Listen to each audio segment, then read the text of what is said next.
ನೀವೆಲ್ಲರೂ ಬೋಟ್ ನೋಡಿದಿರಿ? ಬೋಟ್ ನೀರೊಳಗೆ ಹೋಗ್ತೈತೋ ನೆಲದ ಮೇಲೆ ಚಲಿಸ್ತೈತೋ? ನೀರ್ ಮೇಲೆ ಇರ್ತೈತಲ್ಲ. ವಾಹನಗಳೊಳಗ 3 ತರ ಬರ್ತಾವು. ರಸ್ತೆ ಮೇಲೆ ಓಡಾಡುವಂತ ವಾಹನಗಳು, ನೀರಿನ ಮೇಲೆ ಓಡಾಡುವ ವಾಹನಗಳು ಮತ್ತು ಗಾಳಿಯಲ್ಲಿ ತೇಲುವ ವಾಹನಗಳು ಅಂತ ಬರ್ತಾವ. ಅದ್ರಾಗ ಇವತ್ತಿನ ನೀರಿನಲ್ಲಿ ತೇಲುವ ಹಡಗನ್ನ ಯಾವ ತರ ಮಾಡ್ಬೇಕು ಅನ್ನೋದನ್ನ ಹೇಳ್ಕೊಡ್ತೀನಿ. ನೀವೆಲ್ಲರೂ ನೋಡಿದಿಲ್ಲ ಶಿಲ್ಪ? ನೋಡಿದಿಲ್ಲ? ನೋಡ್ರಿ ಹೆಂಗ್ ಮಾಡ್ಬೇಕಂತ. ಫಸ್ಟ್ ಒಂದು ಪೇಪರ್ನ ಈ ತರ ಮಡಿಸ್ಕೋಬೇಕು.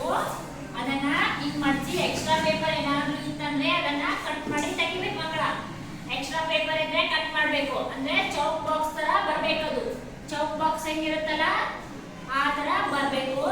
ಎಕ್ಸ್ಟ್ರಾ ಪೇಪರ್ ಇದ್ರೆ ಈ ತರ ಕಟ್ ಮಾಡ್ಕೋಬೇಕು. ಓಕೆನಾ? ನಿಮ್ಮ ಮನೇಲೆಲ್ಲ ಟ್ರೈ ಮಾಡ್ಬೇಕಾ ಇದನ್ನ? ಆಮೇಲೆ ಇದನ್ನ 4 ಭಾಗ ಮಾಡಿ ಮಡಿಸ್ಕೋಬೇಕು. ನಾನು ಇವಾಗ ಏನ್ ಮಾಡ್ತಿದ್ದೀನಿ?